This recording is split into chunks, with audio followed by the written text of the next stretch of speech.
So yesterday, as I said, Nikki Haley acting as my spirit animal, and she was at the UN. The UN votes 128-9 against the United States moving our embassy to Jerusalem, to which we say, go to hell. Who cares what you have to say? Why in the world would I care that Yemen doesn't want us to move our embassy to Jerusalem? Like, Yemen can kiss our ass. Who cares? Answer, no one. No one. Okay, and Nikki Haley made that pretty clear. She basically looked at the entire UN and she said, guys, you think I'm standing here, like, caring about what you guys have to say? Welcome to America.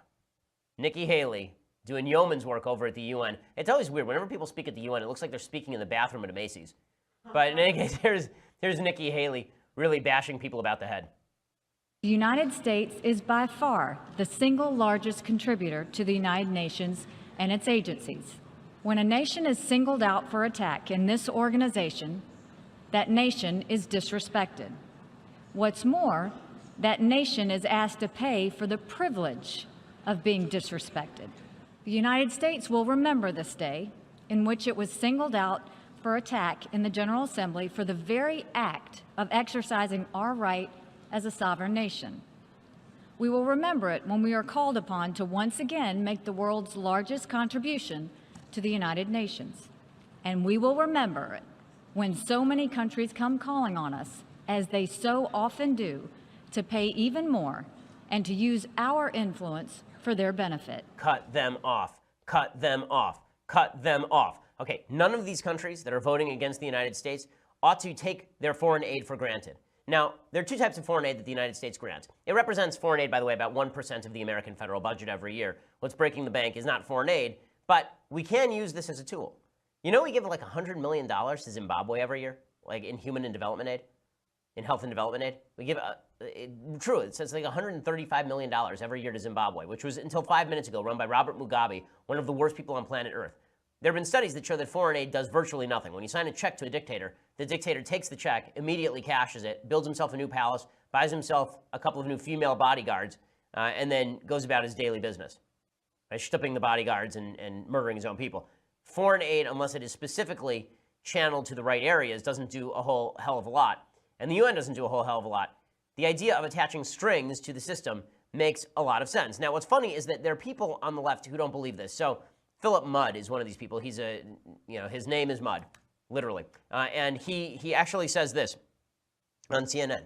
He said that Trump was acting in the form of diplomatic prostitution.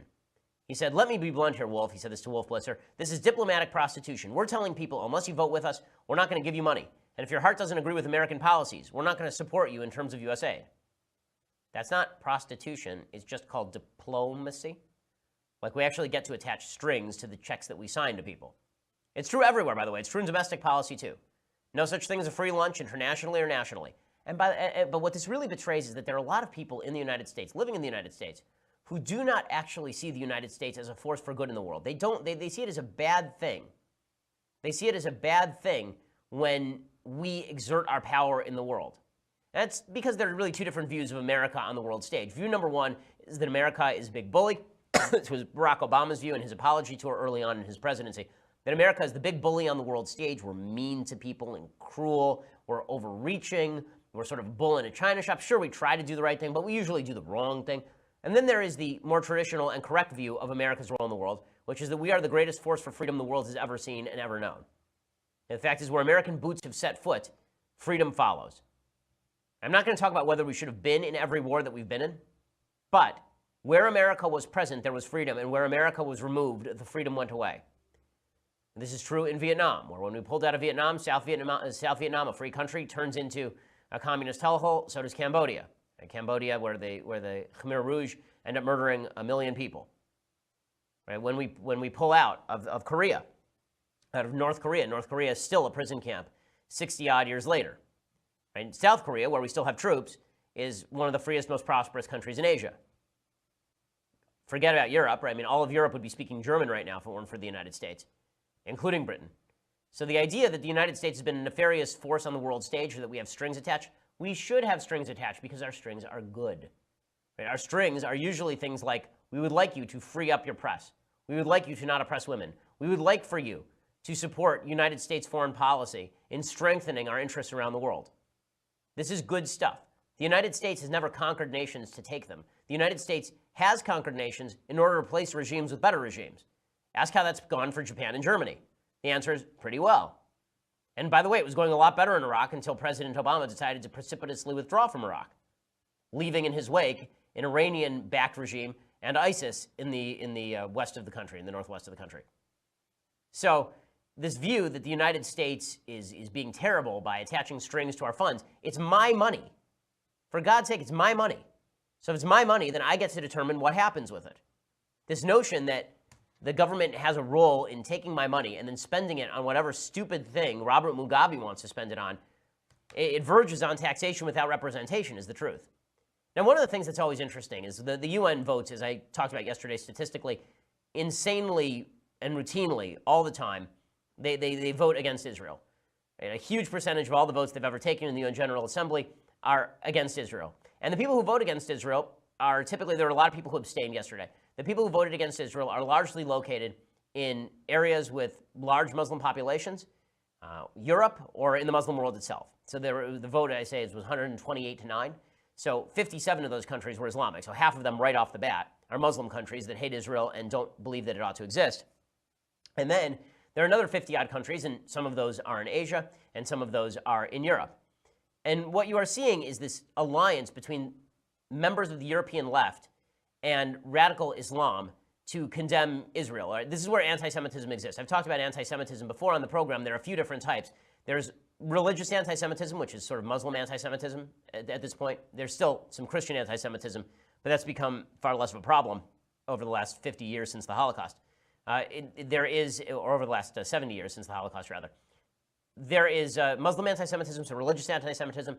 There's also secular anti-Semitism in the form of people who do not like Christianity, do not like Judaism. They're okay with Islam because Islam makes them feel all multicultural and special and warm inside, but they're not big on the Juden. And this is coming out in Europe. So there's a piece in USA Today talking about Germany. Germany voted against the United States moving our embassy to Jerusalem. Again, none of their damn business. Again, they'd be speaking Hitler if it weren't for us. But the idea that Germany is going to tell Israel, a country full of Jews, right, about the same population of Jews, come to think of it, as were slaughtered in the Holocaust by the Germans and their allies, that they're going to tell Israel where to put their capital is beyond absurd. The anti-Semitism in Germany is on the rise. In Europe, it's on the rise. So if you wonder if the anti-Israel motivation is caused by anti-Semitism, the answer is yes. European anti-Semitism has long roots. Now, there's a lot of European anti-Semitism that's based off of new Muslim migrants and also secular leftists who believe that Israel is a nefarious force for Western imperialism.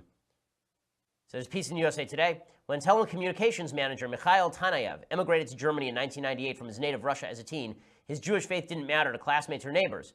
But now, he says, when I arrived in Germany, I never saw such displays, but now there are thousands of people who are burning Israeli flags in the streets. In 2006, Germany recorded 1,500 anti-Semitic incidents. That was a massive increase from previous years. According to a recent survey in Western Germany, 62% of Jewish respondents said they experienced anti-Semitism in their everyday lives. 28% said they were victims of verbal attacks or harassment in the past year. When I visited France, my wife and I were afraid to go in particular districts while I was wearing a yarmulke. I wore a baseball cap instead. When I was in London, I think I've told this story on the show. When I was in London, there was a situation where we went to Madame Tussauds Wax Museum. We were walking around, looking at all the statues. No Jewish statues, right, except for Albert Einstein. And behind us, there's a group of young Muslims. You can tell because the woman's wearing a hijab. She's surrounded by two guys who also look like they are from Muslim countries. And they actually walk up to the statue of Albert Einstein and start strangling it. And I figured, well, maybe they just don't like the theory of relativity. Turns out not. There's also a wax statue of Hitler. And while every British person there was walking over and strangling Hitler, these young Muslims went over and put their arms around Hitler like he was Uncle Hitler and began taking pictures. Anti-Semitism is on the rise there. It's on the rise in places like Sweden, not just because of radical Islam, but also because of a secular movement that sees religious education as backwards and non-progressive. Nordic countries maintain opinion corridors for acceptable ideas in the public square, and those opinion corridors do not include religious people very often. So anti-Semitism, anti-Israel sentiment, it may be true that not everyone anti-Israel is anti-Semitic, but everyone anti-Semitic is certainly anti-Israel, and there is pretty significant crossover between. As I said earlier, Nikki Haley, the UN ambassador under President Trump, is my spirit animal. President Trump led off this UN thing by saying himself, listen, if they want to oppose us at the UN, we'll just cut their funding. Take hundreds of millions of dollars and even billions of dollars, and then they vote against us. Well, we're watching those votes. Let them vote against us. We'll save a lot. We don't care. Love it. Love it. Yes. Okay, this is the Trump who in 2011 I thought maybe he'd be a good president. This is not just good Trump. This is not just great Trump. This is exhilarating Trump. Okay, this is fantastic Trump. The big FU to all these countries who take our money and then use it for terrorism. And he says, fine, you want to vote against us? We'll just cut off your money. How's that? How you like that? How you like them apples? Love it. And then Nikki Haley goes full bore Jeane Kirkpatrick at the UN. And it is fantastic. Nikki Haley, you can see the, I don't know whether to say that I have Haley-esque rage or she has Shapiro-esque rage. But whatever it is, we have mind merged here. Nikki Haley is now at the UN, not Nikki Haley all the time, but Nikki Haley at the UN, at the General Assembly. This is my spirit animal right here. The United States will remember this day in which it was singled out for attack in the General Assembly for the very act of exercising our right as a sovereign nation. We will remember it when we are called upon to once again make the world's largest contribution to the United Nations.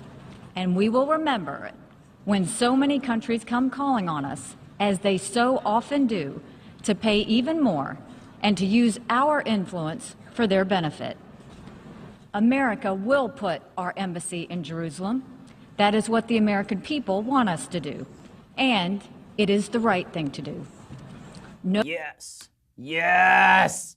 Okay, this is correct. Why we even spend a dime at this defunct, pathetic institution is beyond me. We should just bulldoze the damn place, and we should make all these jackasses pay their parking tickets. We should make all these diplomats who've been out there raping people and they have diplomatic immunity. We should drag them into court. Like, enough of this nonsense. Okay, the UN is a garbage institution. It's been a garbage institution for quite a while. Okay, in a second,